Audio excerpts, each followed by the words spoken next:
안녕하세요, 여러분.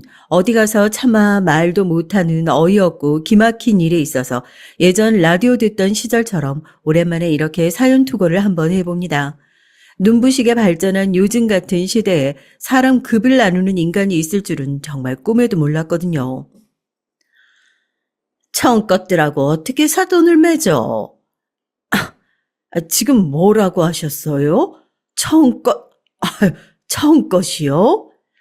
왜요? 제가 뭐 틀린 말을 했어요? 진짜 별 수준 차이가 나서.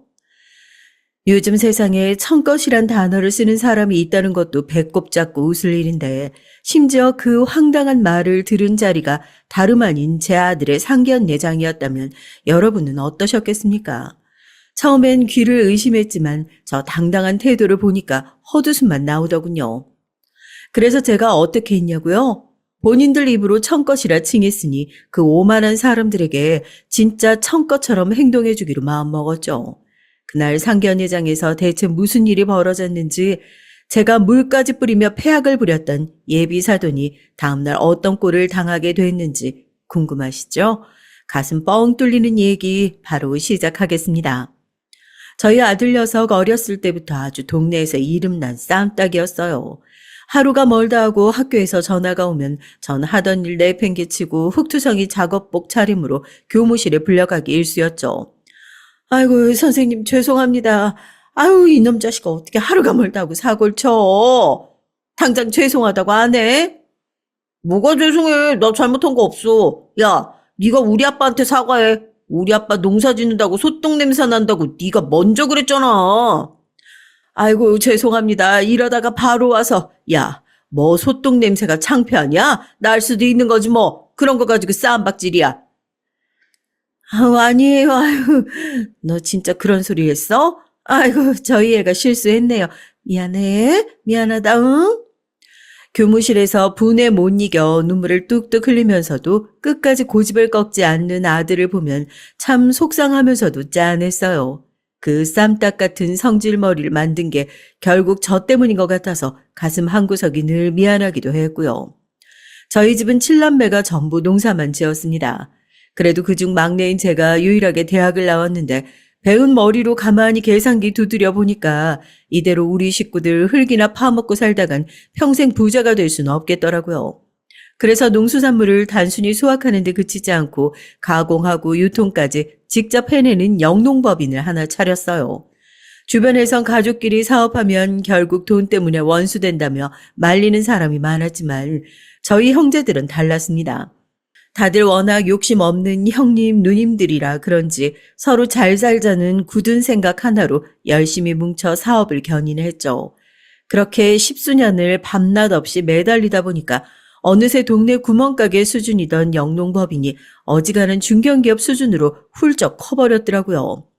하지만 회사가 덩치를 키웠어도 전 사무실에 번듯한 양복을 입고 앉아있는 시간보다 낡은 포터트럭을 끌고 흙먼지 묻은 옷을 입은 채 현장에 나갈 때가 훨씬 많았어요. 제 손톱 밑엔 항상 흙대가 끼어 있었죠. 아들의 친구들은 철없이 그런 제 초라한 겉모습만 보고 놀려대했고 아들은 그걸 참지 못하고 무작정 주먹을 휘둘렀던 겁니다. 아버지가 남루해 보이는 게 부끄러울 법도 한데 지 애비 챙기는 마음이 기특해서 차마 뼈아프게 혼내지도 못했어요.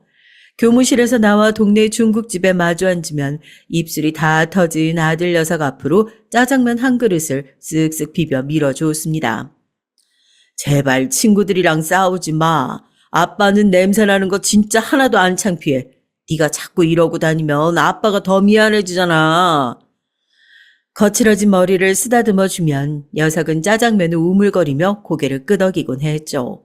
그렇게 어릴 때부터 제 가족 챙기는 일이라면 물불 안 가리던 녀석이었습니다. 가족을 깎아내리는 일이라면 앞뒤 가리지 않고 주먹부터 불끈 쥐던 녀석이었지만 그 외엔 잔사고 한번 치지 않고 무던하게 자라줬어요.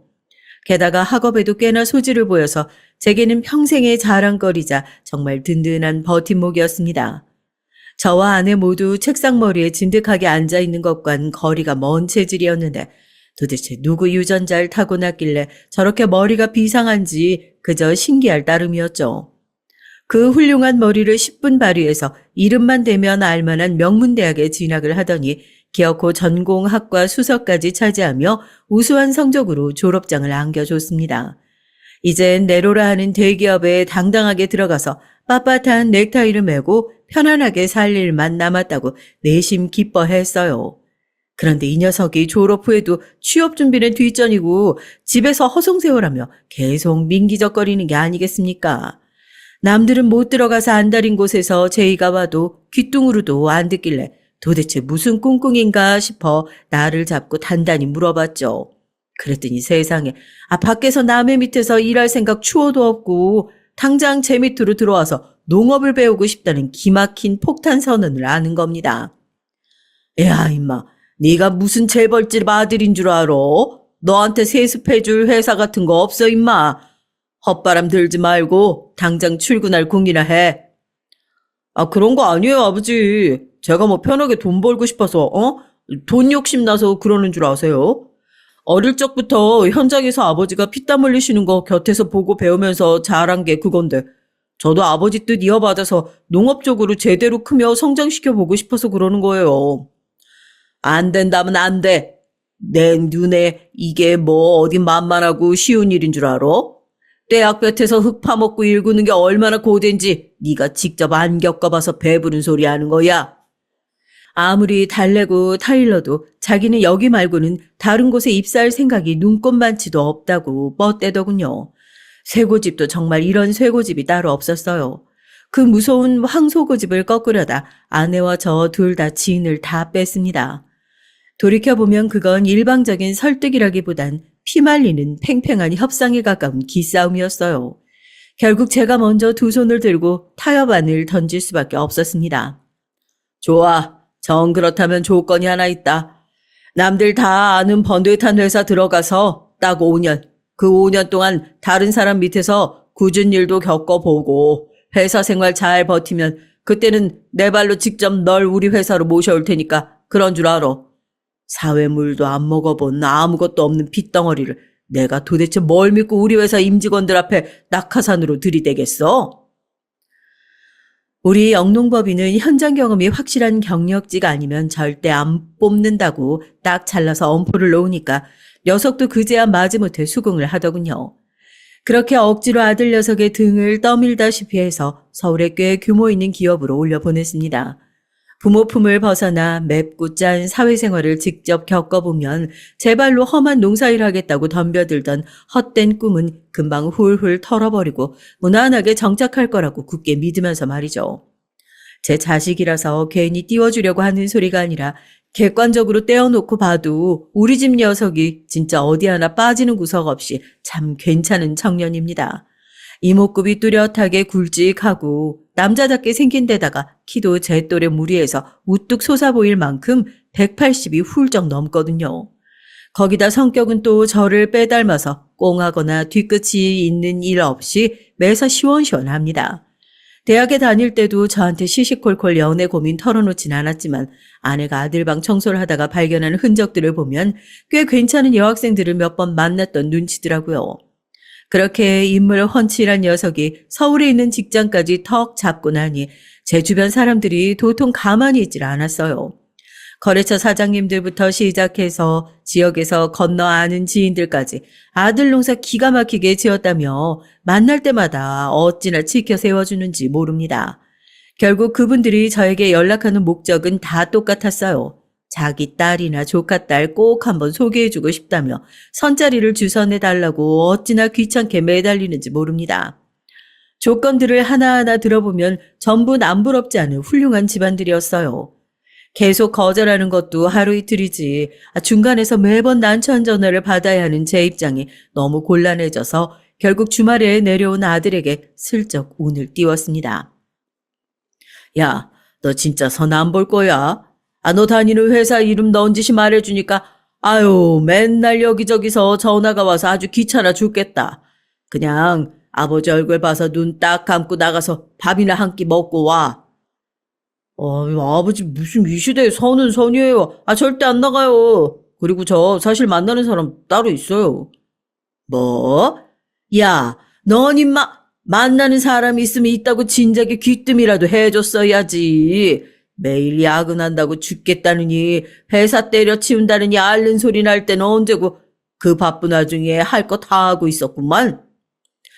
자리가 들어오는 곳마다 족족 배경이 좋은 곳이었으니까 제발 딱 한 번만 만나보라고 그렇게 꼬드겼는데도 녀석은 매번 유지부동으로 거절만 하더니 이유가 다 있었어요. 알고 보니 서울에서 바쁘게 직장 생활을 하면서도 남몰래 틈틈이 만나고 있는 여자가 따로 있었던 겁니다. 아들의 폭탄 선언에 부모 입장에선 당연히 당장 누구냐, 뭐 하는 사람이냐 꼬치꼬치 캐묻고 싶었죠.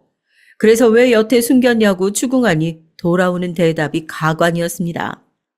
아이 참, 딱 이러실까봐 제가 일부러 말 안 한 거예요. 아버지는 여자친구 있다고 알면 당장 사진 내놔라, 언제 결혼할 거니 하면서 사람 달달 볶고 싶게 뻔히 예상되잖아요.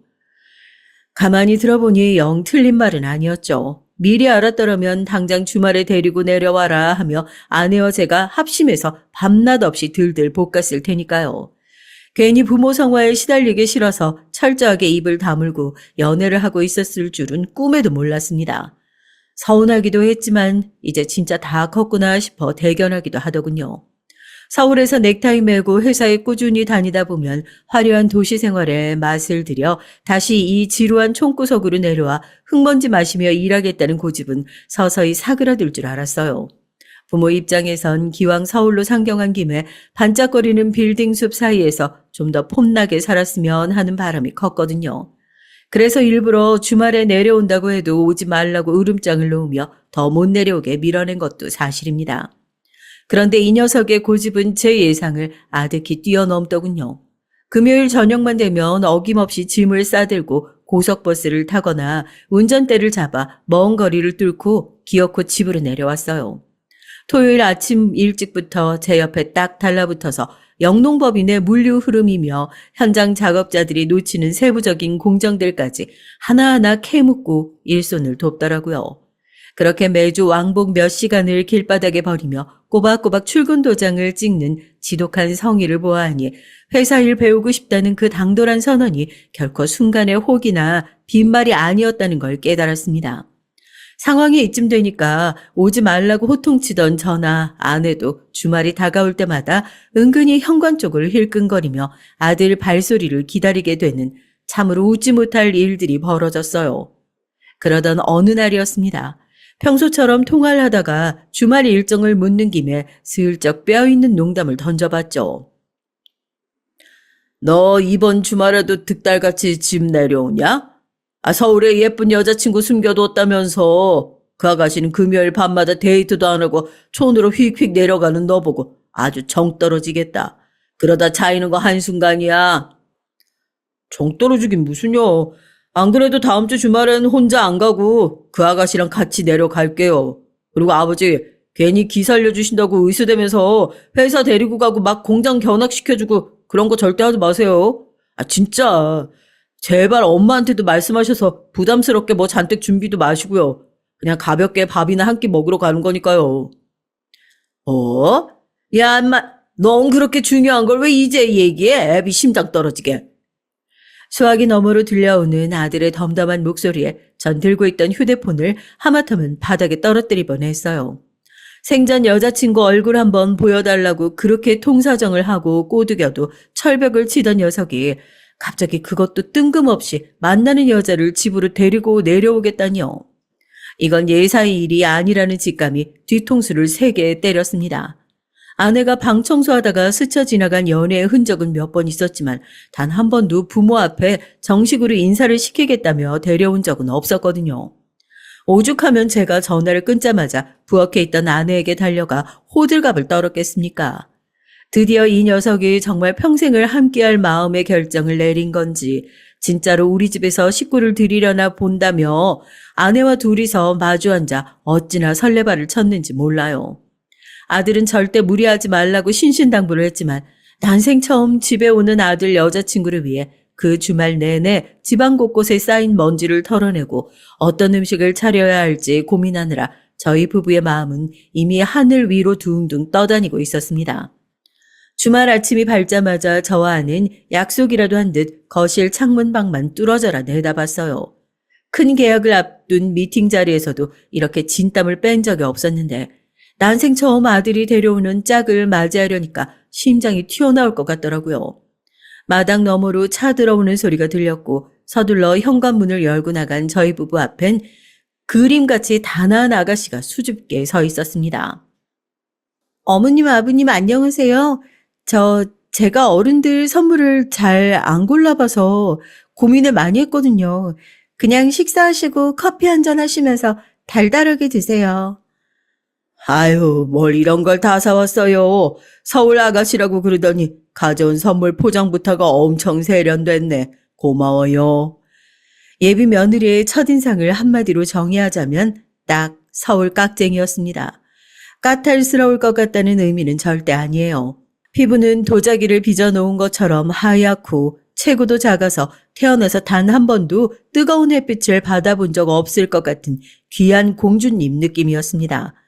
그에 반해 우리 아들놈은 어떻습니까? 어렸을 때부터 저를 졸졸 따라다니며 흙먼지 날리는 논밭을 누비고 다닌 탓에 피부가 까무잡잡하고 거칠었죠. 그렇게 시커먼 녀석과 눈부시게 하얀 아가씨를 나란히 세워놓고 보니까 꼭 바둑판 위에 놓인 흑돌과 백돌을 보는 것 같아 저도 모르게 헛웃음이 났습니다. 워낙 곱게 생겨서 시골집 환경을 낯설어하거나 음식이 입에 안 맞을까 내심 조마조마했어요. 그런데 웬걸요.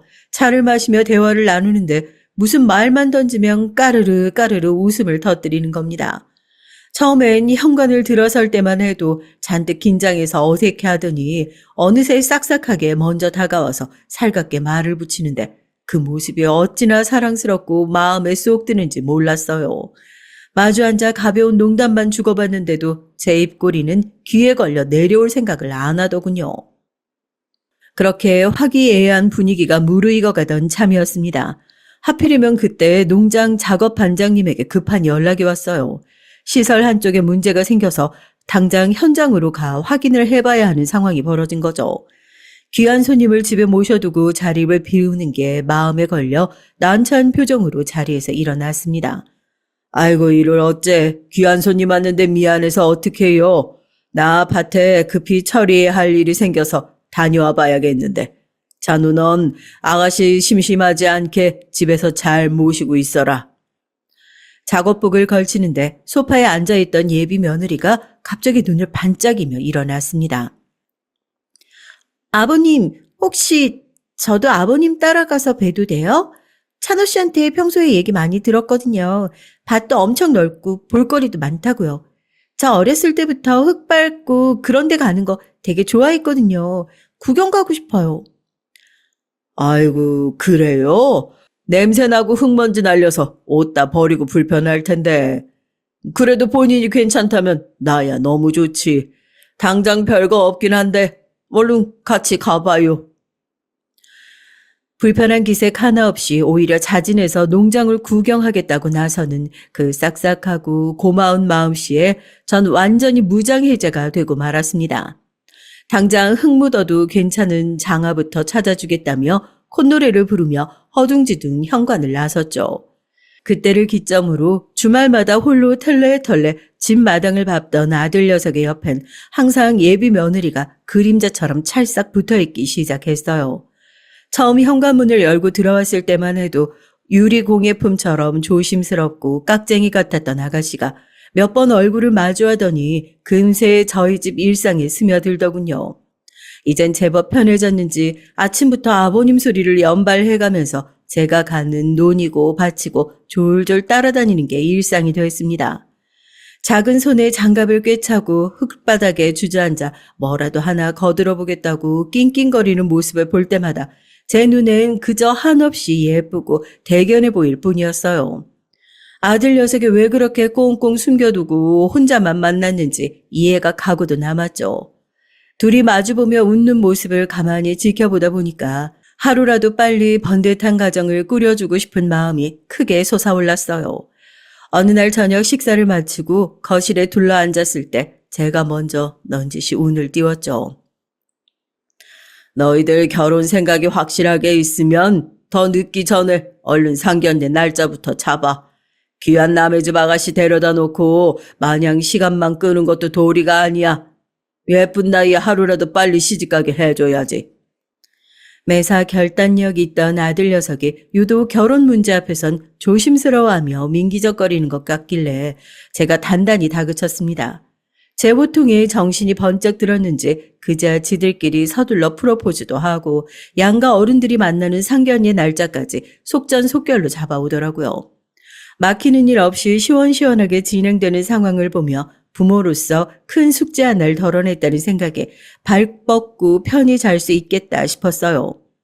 그런데 결혼 준비로 양가를 분주하게 오가며 한창 바쁠 시기에 예비 며느리가 제게 다가와 무척 조심스러운 얼굴로 말을 꺼내는 게 아니겠습니까?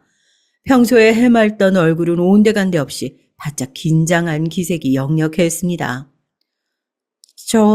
아버님, 이런 말씀 아버님한테 미리 드리는 게 좀 예의가 아닌 것 같기도 한데요. 그래도 혹시나 해서요.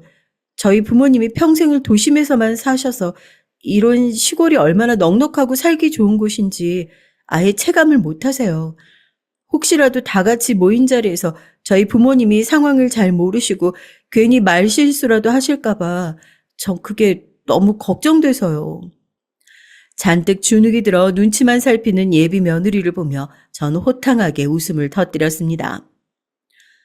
아이고 별 쓸데없는 걱정을 다 사서 하네.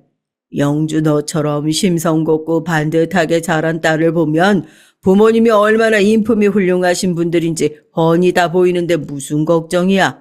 아무 걱정 말고 편하게 날짜만 기다리고 있어. 지레 겁을 먹고 걱정스러워하는 예비 며느리의 어깨를 토닥이며 서울 사람들은 일어나지도 않은 일에 대한 걱정도 참 많다며 속으로 대수롭지 않게 넘겼습니다. 하지만 그건 제 완벽한 착각이었어요. 남의 걱정을 덜어줄 때가 아니라 단단히 각오하고 제 걱정부터 했어야만 했습니다. 그렇게 양가 어른들이 정식으로 마주하는 상견례 자리가 성사됐어요. 평생을 흙바닥에서 구르며 살아온 저였지만 하나뿐인 귀한 아들의 일생일대 중요한 날인 만큼 단 한순간도 대충 넘길 수가 없었죠. 복잡한 서울 도심 지리에 어두워 혹시라도 초행길인 식당에 늦게 도착할까봐 전날 미리 상경해서 숙소를 잡고 식당 동선과 주차장 위치까지 꼼꼼하게 밟아보며 시간을 쟀어요. 그렇게 모든 준비를 마치고 약속 당일 가장 좋은 양복을 빼입고 식당 문을 열었습니다. 그런데 자리에 앉아 저희를 위아래로 훑어보는 사돈댁의 탐탁지 않은 시선을 마주하는 순간 며칠 전 예비 며느리가 잔뜩 겁을 먹고 제게 털어놨던 걱정이 어떤 의미였는지 온몸으로 체감을 할 수 있었어요. 그래도 자식들의 앞날을 축복하는 자리니만큼 제가 먼저 굳은 공기를 풀어보고자 웃으며 말을 건넸습니다. 어떻게 준비한 음식들이 입에는 좀 맞으실지 모르겠습니다. 안사돈께서 프랑스 음식을 각별히 즐기신다고 전해 들어서요. 이 녀석이 저랑 서울 바닥을 일주일 내내 뒤져가며 고심해서 식당 골랐으니까 마치 제가 직접 요리한 것처럼 긴장이 되네요. 아이고. 나름대로 딱딱한 분위기를 녹여보겠다고 던진 가벼운 농담이었습니다. 그런데 제 말이 채 끝나기도 전에 안사돈이 고기를 썰던 날카로운 나이프를 접시 위로 탁 소리나게 내려놓더군요. 그러고는 픽 웃는 게 아니겠어요? 촌에서 막 올라오셔가지고 뭐 살면서 언제 이런 고급 프랑스 음식이나 제대로 드셔보셨어요? 낯설고 입에 안 맞으시면 억지로 안 드셔도 되는데. 순간 제 귀를 의심할 수밖에 없는 모욕적인 언사였습니다. 옆에 앉아있던 예비 며느리의 얼굴이 사색이 되어 곧바로 제 어미의 옷깃을 끌어당겼죠. 엄마, 제발 좀 오늘같이 좋은 날 대체 왜 이래? 내가 속이 터지고 너무 기가 막혀서 그래. 네가 도대체 뭐가 아쉬워서 저런 냄새나는 총구석으로 시집을 간단 말이야? 네가 무슨 하자가 있어서.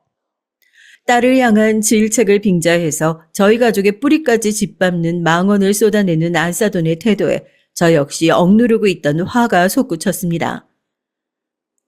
초면인 사돈 앞에서 말씀이 너무 과하십니다. 어떻게 사람이 사는 동네 위치로 급을 나누고 사람을 멸시하십니까? 양가가 처음 만나는 자리인 만큼 말씀을 가려서 하셔야지요. 어머, 어머, 너 방금 똑똑히 들었지? 아무 데서나 언성 높이는 거. 난 이런 청껏들이랑은 절대 사돈 못 맺어. 청껏이라는 단어가 고막을 때리는 순간 참고 있던 인내심이 바닥을 드러내며 저도 모르게 자리에서 벌떡 일어났어요. 제 험악해진 기세에 놀란 건지 아니면 다분히 의도적인 행동인지는 몰라도 안사돈은 들고 있던 유리 물잔을 손에서 놓치며 제 얼굴을 향해 정면으로 물을 쏟아 부었습니다.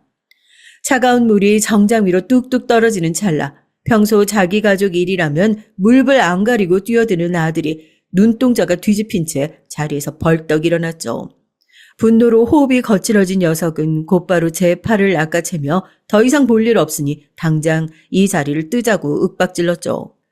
등 뒤에선 예비 며느리가 대체 우리한테 왜 이러냐며 안사돈의 팔을 흔들며 엉엉 울고 있었습니다.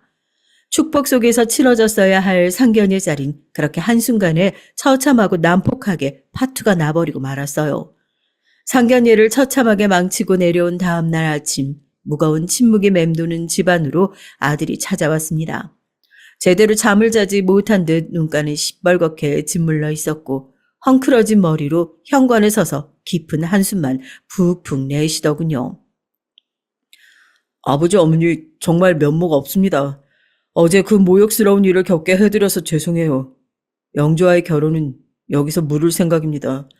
아무리 영주가 좋아도 우리 가족을 그렇게 무시하는 짓관 도저히 평생을 얽히고 싶지 않아요. 참담한 심정으로 내뱉는 아들의 말에 저와 아내는 아무런 대꾸도 하지 못하고 그저 가슴만 쳤어요. 자식의 찢어지는 마음을 고스란히 지켜보는 부모의 속은 숯검정처럼 타들어갔죠. 그렇게 허탈하게 거실에 주저앉아 있는데 딩동하고 초인종이 울렸습니다. 인터폰 화면을 확인하니까 바깥에는 커다란 과일 바구니를 낑낑대고 들고 서 있는 예비 며느리의 모습이 보였어요. 놀란 아들이 곧바로 인터폰을 끊고 현관문을 굳게 걸어 잠갔습니다. 지금 당장 저 얼굴을 보면 모진 소리가 나갈 것 같다며 끝내 문을 열어주지 않으려 고집을 피웠죠. 하지만 전 달랐습니다. 문 열어라. 어제 그 난리통에 부모와 등지면서까지 오늘 먼 길 달려 이 시골집까지 내려온 마음이 어떻겠어. 어른들끼리의 앙금은 제쳐두고 얘기나 한번 들어보자. 제가 완강하게 나가자 아들도 마지못해 굳게 잠긴 도어록을 열었어요. 문이 열리자마자 흠뻑 젖은 얼굴의 며느리가 신발도 제대로 벗지 못한 채 현관 바닥에 털썩 무릎을 꿇고 주저앉아 펑펑 오열하기 시작했습니다. 가녀린 어깨가 부서질 듯 들썩이는 모습이 어찌나 안쓰럽던지요. 아버님, 어머님 정말 죽을 죄를 지었습니다. 저희 부모님 사고방식이 너무 꽉 막히고 편협하셔서 상견례 전부터 제가 제발 함부로 말씀하시지 말아달라고 수십 번을 붙들고 매달렸는데 어제 그런 말도 안 되는 행동을 하실 줄은 정말 상상도 못했어요. 제 결혼이 망하더라도 제가 아버님, 어머니께 사죄의 말씀을 꼭 드려야지 그게 도리일 것 같아서 염치불구하고 찾아왔습니다. 죄송해요. 연신 죄송하다는 말만 반복하는 예비 며느리를 보니까 억울함보다는 지독한 안쓰러움이 밀려왔습니다.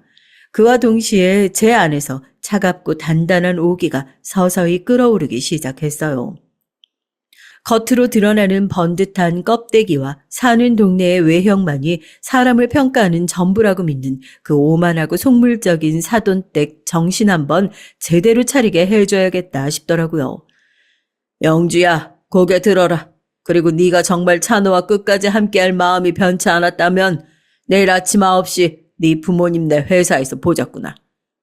네? 네, 지금 저희 부모님 회사라고 하셨어요? 거길 갑자기 왜? 이해가 가지 않는다는 듯 당황하며 되묻는 예비 며느리를 향해 전 아무 말도 없이 그저 빙긋 웃어 보였어요. 다음날 아침 전 출근하는 아들을 조수석에 태우고 사돈댁이 운영한다는 식품 가공업체 본사로 향했습니다. 회사 로비에 들어서자마자 저 멀리 바깥 사돈이 매서운 눈빛으로 노려보며 득달같이 달려오더군요. 눈썰미 하나는 참 좋은 양반이었습니다. 거기 어디라고 감히 여기까지 찾아와 행패입니까? 경비 불러 끌어내기 전에 당장 나가시죠. 행패라니요. 오늘 아침 이 회사 대표이사와 정식으로 중요한 미팅 약속 잡고 방문했습니다만 길 막지 마시죠. 얼어 죽을 미팅 약속입니까? 우리 회사가 그쪽 같은 사람들이랑 무슨 사업 얘기를 나눈다고 미팅을 잡아요? 면전에 대고 삿대질을 해대는 박가사돈을 향해 전 양복 안주머니에서 제 명함을 꺼내 정중하게 내밀었어요. 짜증 가득한 얼굴로 제 명함을 낚아채듯 받아든 박가사돈의 시선이 글자에 꽂히는 순간 그 표정이 어찌나 우습던지요. 명함과 저를 번갈아 쳐다보며 입을 다물지 못하더군요. 이게 지금 무슨 대표이사... 아니 어떻게... 왜요? 저희 법인 본점이 사돈댁에서 그토록 무시하시던 냄새나는 총구석에 있는지는 미처 모르셨나 봅니다. 작년부터 우리 쪽이랑 어떻게든 거리 한번 터보려고 그렇게 매달리시더니 정작 대표 얼굴은 오늘 처음 보시네요. 사돈댁의 식품가공업체는 유통망 확장을 위해 저희 대형 영농법인과 계약을 맺으려고 작년부터 수십 번이나 기획안을 들이밀며 난리를 쳤던 하청업체였어요.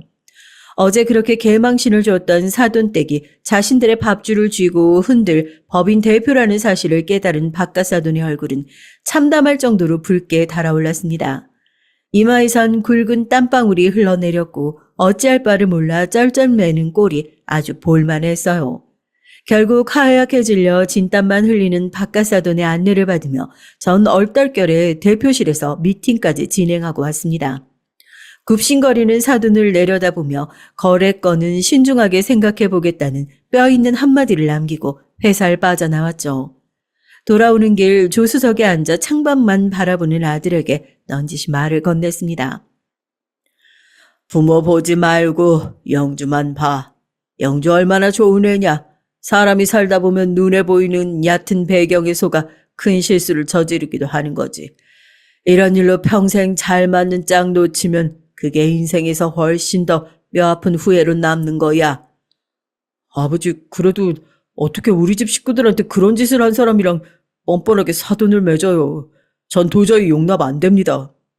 그 사람들은 이제 평생 우리 앞에서 빚진 마음으로 쩔쩔매며 살 거다. 강요는 안 한다. 온전히 네 결정이니까 길게 내다보고 잘 생각해봐.